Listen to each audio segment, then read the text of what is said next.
Hello everyone. இந்த வீடியோவில் நம்ம என்ன பார்க்க போகிறோம்னா, மெயின் மெத்தடை ஓவர்லோட் பண்ண முடியுமா முடியாதா அப்படிங்கிறதான் பார்க்க போகிறோம். அதுக்கு முன்னாடி மெத்தட் ஓவர்லோடிங் என்னன்னு தெரியாதவங்க ஒரு 2 வீடியோக்கு முன்னாடி இருக்கும். ஒரு 2 வீடியோவா ஐ திங்க். எஸ், இதுவா? எஸ், ஆமாம், இதுதான். இதை நீங்கள் பார்த்துட்டு வாங்க. இப்போ நம்ம இதுக்கு வந்துடலாம். ஓகே, இப்போ ஜாவாவில் என்ட்ரி பாயிண்ட், அதாவது ஜாவா ப்ரோக்ராம் ரன் பண்ணும்போது ஜேவிஎம் ஃபர்ஸ்ட் எடுத்ததும் எதை ஸ்பெசிஃபிக்காக பார்க்கும் அப்படிங்கிறது நம்ம ஒரு வீடியோவில் சொல்லியிருப்போம். I think first and third வீடியோவில் சொல்லியிருப்போம். எதை பார்க்கணும்னா மெயின் மெத்தட். அந்த மெயின் மெத்தடுடைய சிக்னேச்சர் எப்படி இருக்கணும் அப்படின்னு பார்த்தீங்கன்னா இப்படி இருக்கணும் இல்லையா? இப்போ கொஸ்டின் என்னன்னா, ஸோ மெயின் மெத்தட், இந்த மெயின் அப்படிங்கிற பேரில் multiple methods with different parameters உள்ள பாஸ் ஆகி ஒரே கிளாஸுக்குள்ள இருக்கு. இப்போ ஜேவிஎம் எந்த மெயின் மெத்தடை என்ட்ரி பாயிண்டாக கன்சிடர் பண்ணும்? இல்லை கன்ஃபியூஸ் ஆகி ரன் டைம் ஆர் கம்பைல் டைம்ல எரர் த்ரோ பண்ணுமா அப்படிங்கிறது தான் கொஸ்டின். ஸோ நம்ம கோடு வழியாகவே செக் பண்ணிக்கலாம். ஸோ ஏற்கனவே நான் ஒரு கிளாஸ் கிரியேட் பண்ணி வச்சிருக்கோம். கிளாஸ் நேம் திஸ் கீவேர்டுன்னு இருக்கா? ஓகே, ஒரு கடைசி 2 வீடியோவா திஸ் கீவேர்டை பற்றி சொல்லலான்ட்டு வேற வீடியோ போட்டே வரேன். சொல்லலாம், திஸ் கீவேர்டை பற்றி சொல்லலாம். எனக்கு தெரிஞ்ச அடுத்த வீடியோவும் திஸ் கீவேர்டு வராதுதான் நினைக்கிறேன். ஓகேவா? ஓகே, சரி. இப்போ என்னது மெயின் மெத்தட் அப்படின்னு ஏற்கனவே ஒன்று இருக்கு. இப்போ இதே பேரில் நான் என்ன பண்ணுறேன்னா மெயின் ஸ்ட்ரிங்கு உள்ள நேம் அப்படின்னு பாஸ் பண்ணுறோம். ஸ்ட்ரிங்கு ஒரு கிளாஸு. அப்போ start with capital letter. Okay, then ஒரு ரிட்டர்ன் டைப் வேணும் மெத்தடுக்கு. நான் வாய்டை இப்போதைக்கு வச்சுக்கிறேன், எதுவுமே எனக்கு ரிட்டர்ன் பண்ண தேவையில்லை. வாய்டு. இதை நம்ம பிரிண்ட் பண்ணி பார்த்துக்கலாமா? system.out.println. இந்த நேமையே நம்ம கால் பண்ணிக்கலாம். ஓகே, தென் இது ஸ்டேட்டிக் மெத்தடாக இருக்கா?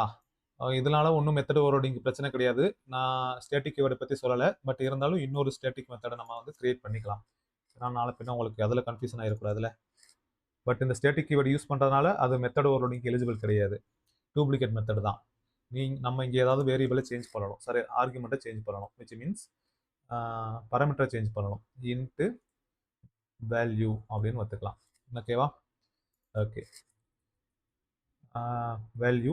இந்த ஸ்டேட்டிக் கீவேர்டை பற்றி தனியாக சொல்லணும். இப்போதைக்கு இதை மட்டும் தெரிஞ்சுக்கோங்க. ஜஸ்ட்டு இந்த ஸ்டேட்டிக் கீவேர்டோ அல்லது ரிட்டர்ன் டைப்பில் சேஞ்சஸோ நமக்கு என்ன பண்ணாது, மெத்தட் ஓவர்லோடிங்க்கு எலிஜிபிள் கிடையாது. உள்ள பாஸ் பண்ணுற இந்த பராமீட்டர்ஸில் சேஞ்சஸ் இருக்கணும். ஓகே, இப்போ எனக்கு இந்த மெத்தடெல்லாம் ஆக்சஸ் பண்ணணும் அப்படின்னா என்னது, ஆப்ஜெக்ட் கிரியேட் பண்ணணும். கிரியேட் பண்ணி வச்சுருக்கோம்.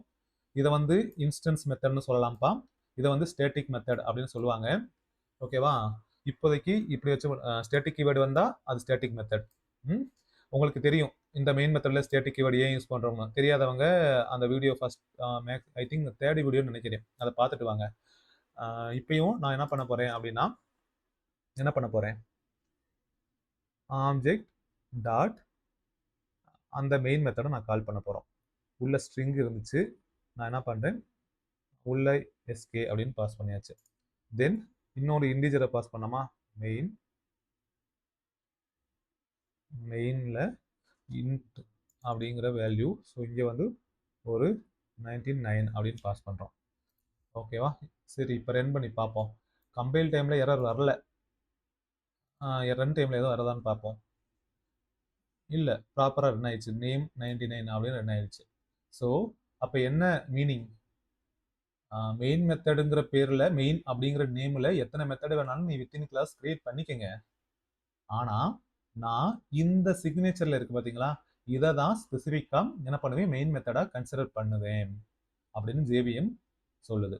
ஸோ அப்போ நம்மக்கிட்ட மெயின் மெத்தடை ஓவர்லோட் பண்ண முடியுமா அப்படின்னு கேட்டால் கண்டிப்பாக முடியும் அப்படிங்கிறதான் ஆன்சர். ஓகேவா? உங்களுக்கு ஒரு டவுட் வரும், இந்த ரெண்டுமே கொஞ்சம் டிஃப்ரெண்ட் இருக்கா, இந்த மெயினுக்கும் ஸ்டேட்டிக் மெத்தடுக்கு கால் பண்ணும்போது ஆப்ஜெக்ட் கிரியேட் பண்ணுங்கிற அவசியம் இல்லை. நான் இங்கே சொல்லும் போதே சொல்லியிருப்பேன், இந்த வீடியோ நீங்கள் பார்த்துருந்தா, ஸ்டேட்டிக் அப்படிங்கிற கீவேர்டு என்ன பர்பஸ்க்காக மெயின் மெத்தட்னா, ஆப்ஜெக்ட் கிரியேட் பண்ணாமலே எனக்கு என்ன ஆகணும், லோட் ஆகணும்.